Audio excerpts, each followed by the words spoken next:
Hi മക്കളെ. So chapter 6 hello alkanes നമ്മുടെ ഓർഗാനിക്കിന്റെ ഒരു ഇമ്പോർട്ടന്റ് ആയിട്ടുള്ള ചാപ്റ്റർ ആണ്. അപ്പൊ അതിൽ നിന്ന് പ്രീവിയസ് ഇയറിൽ കഴിഞ്ഞ വർഷം ചോദിച്ചേക്കുന്ന ഒരു ക്വസ്റ്റ്യൻ ആണ് നമ്മളിപ്പോൾ നോക്കാൻ പോകുന്നത്. ദേടാ ഇങ്ങനെ ക്വസ്റ്റ്യൻ വരാം.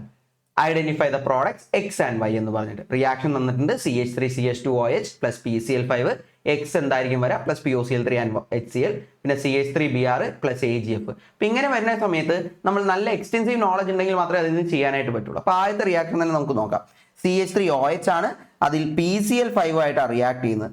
ആൽക്കഹോൾ ആണ് തന്നിരിക്കുന്നത്, അതിൽ PCl5 ആയിട്ട് റിയാക്ട് ചെയ്യുമ്പോൾ ഒറ്റയടിക്ക് നമുക്ക് അത് പറയാം അവിടെ Cl ആണ് കയറി വരിക. അവിടെ എന്ത് വരുന്നു? Cl കയറും. അപ്പോൾ CH3CH2Cl ആയിരിക്കും കിട്ടുക പ്ലസ് POCl3 ആൻഡ് HCl. ഇനി അടുത്ത റിയാക്ഷനിലോട്ട് വരാം. അപ്പോൾ എക്സ് എന്ന് പറയുന്ന ആരാ? CH3CH2Cl ആണ്.